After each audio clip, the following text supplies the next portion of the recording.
di tengah pandemi seperti ini kalian tetap sehat selalu, tetap terus menjaga kesehatan kalian dimanapun kalian berada. Tapi semoga tetap ada di rumah ya.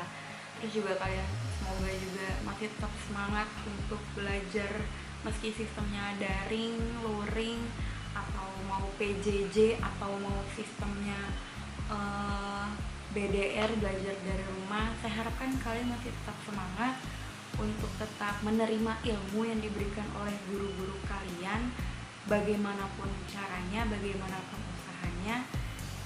Semoga tetap semangat itu tetap ada. Dan saya sampaikan tugas dan materi berupa PDF kepada kalian. Beberapa dari kalian mungkin masih banyak yang bingung terkait dengan tugasnya. Nggak masalah, saya udah koreksi, cuma kayak masih ada beberapa yang mungkin kalian masih belum paham gitu, belum terbiasa dengan cara yang seperti ini. Makanya melalui video singkat ini saya harapkan kalian mulai sedikit seenggaknya adalah yang kalian pahami dari materi ini. Oke, di bab ini kita akan belajar tentang konsep wilayah dan perwilayahan serta tata ruang. Yang akan dibahas dalam bab ini ada dua hal. Yang pertama itu wilayah dan perwilayahan, dan yang kedua tata ruang wilayahnya. Oke, sejak memulai pelajaran geografi dari kelas 10 kemarin, kalian pasti sering banget mendengar kata wilayah gitu ya. Misalnya ada wilayah kota, wilayah desa, wilayah pantai, wilayah gunung, dan lain sebagainya. Jadi sebenarnya tuh apa sih wilayah? Merupakan bagian dari permukaan bumi yang memiliki karakteristik tertentu. Artinya, setiap wilayah berbeda dengan wilayah lainnya. Karakteristik ataupun cirinya itu berbeda ya, satu wilayah dengan wilayah yang lainnya. Misalnya gini, Jakarta sebagai kota metropolitan itu dengan gedung-gedung bertingkatnya. Terus juga Banjarmasin sebagai kota 1000 sungai dengan sungai-sungai sebagai jalur perdagangan, meskipun bukan jalur perdagangan utama, tapi biasanya sungai di Banjarmasin itu kayak sebagai second opinion. Konsep distrik tersebut dikelompokkan menjadi dua aspek ini sudah pernah dipelajarin di kelas 10 kemarin, jadi saya tidak terlalu membahasnya secara mendalam. Yang pertama itu ada aspek fisik. Aspek fisik itu lebih membahas kepada bentuk muka bumi, tinggi rendahnya suatu permukaan bumi, atau misalnya bagaimana relief permukaan buminya, yang seperti itu. Kemudian yang kedua itu ada aspek sosial. Aspek sosial itu membahas tentang kehidupan manusia dengan manusia yang lainnya. Misalnya itu ada kemiskinan, terusnya pencurian, terusnya ada bakti sosial. Itu yang dinamakan dengan aspek. Wilayah sendiri terbagi menjadi dua. Yang pertama itu ada wilayah formal, yang kedua itu ada wilayah fungsional. Wilayah formal merupakan wilayah yang bersifat homogen, artinya wilayah tersebut memiliki kesamaan dalam ciri tertentu. Misalnya nih, bisa berdasarkan topografinya atau bentang alamnya, memiliki kesamaan iklim, tanah maupun vegetasi. Itu kesamaan berdasarkan aspek fisiknya. Terus juga yang berdasarkan aspek sosialnya itu bisa juga karena sama-sama berada di pusat industri, itu menjadi pusat kawasan industri tuh.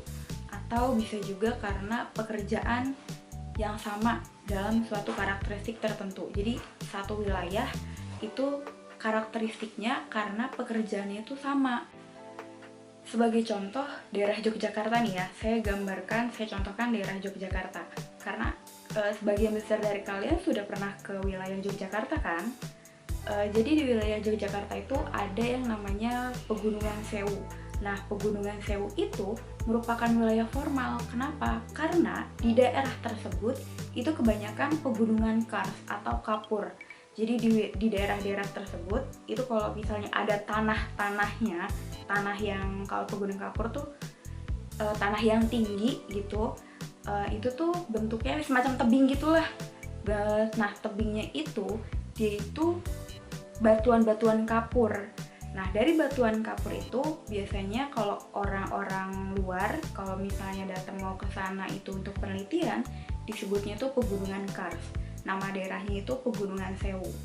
Atau mungkin kalau kamu sudah sering mendengar dengan daerah hutan pinus Imogiri, iya sih, nggak cuma di Jogja aja, di Semarang ada, di daerah Bogor juga kalau nggak salah ada. Nah, wilayah hutan pinus Imogiri itu atau wilayah hutan pinus yang lainnya itu juga merupakan daerah formal, daerah wilayah formal. Kenapa?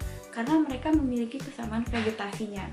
Hutan pinus juga dia nggak mungkin berada di sekitaran wilayah yang dataran rendah sama kayak di daerah Depok. Dia pasti juga memiliki kesamaan berdasarkan tingginya, ketinggian tempatnya. Karena kalau hutan pinus itu biasanya cocoknya hidupnya itu berada di ketinggian sekitar 1000 mdpl ke atas gitu. Nah, dari situ berarti hutan pinus memiliki kesamaan iklim. Juga wilayah formal itu dapat terbentuk atau terjadi dalam jangka waktu yang cukup lama atau cukup panjang, atau biasanya sifatnya itu lebih cenderung stabil atau statis.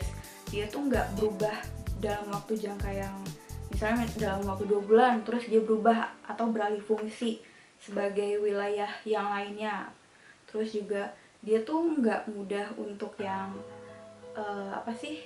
terkontaminasi, maksudnya nggak mudah untuk berbaur, terpengaruhi dengan wilayah yang lainnya. Wilayah tersebut juga mungkin suatu saat nanti dapat berubah, tapi berubahnya itu juga nggak dalam waktu yang cepat gitu. Dia butuh periode, misalnya dia butuh mungkin sampai 5 tahun untuk bisa berubah dari satu wilayah ke wilayah yang lainnya. Misalnya tadi kayak hutan pinus Imogiri gitu ya, dia bisa berubah nih suatu saat nanti, tapi kan waktunya tuh cepet, waktunya tuh kan butuh waktu yang lama gitu ya, nggak yang hari ini hutan pinus Imogiri ini akan kita alih fungsikan menjadi misalnya perkotaan atau bangunan-bangunan perumahan gitu ya. Begitu hutan-hutannya ditebang, kan perumahan juga butuh dibangun kan, nggak langsung yang beralih fungsi seperti itu. Terus juga misalnya daerah Kerawang, daerah Tangerang, itu kan dia tuh kawasan industri ya, wilayah formal kawasan industri. Nah dia itu kan juga nggak bisa yang cepat berubah. Oke, pemerintah menjadikan wilayah Karawang itu sebagai perumahan, itu kan nggak bisa langsung yang 3 hari langsung terbentuk seperti itu. Atau misalnya ya dalam waktu bulanan itu nggak mungkin terbentuk seperti itu. Jadi dia tuh butuh waktu yang panjang. Kalau yang terakhir ada wilayah fungsional. Wilayah fungsional itu dibentuk karena adanya tujuan atau berfungsi sebagai wilayah pendukung terhadap wilayah yang lainnya. Jadi biasanya wilayah fungsional itu dia bersifat heterogen.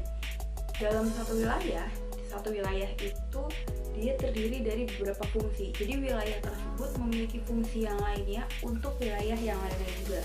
Sebagai contoh, misalnya gini, Depok itu punya fungsi sebagai daerah resapan untuk wilayah Jakarta. Bogor juga memiliki fungsi sebagai daerah konservasi untuk wilayah Jakarta.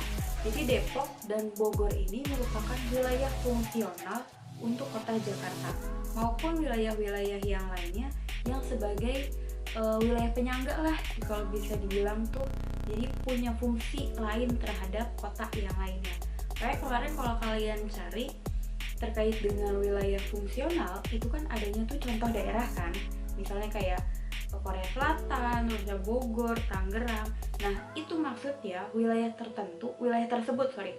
tersebut itu punya fungsi lain kepada wilayah yang lainnya selain fungsi untuk wilayahnya sendiri.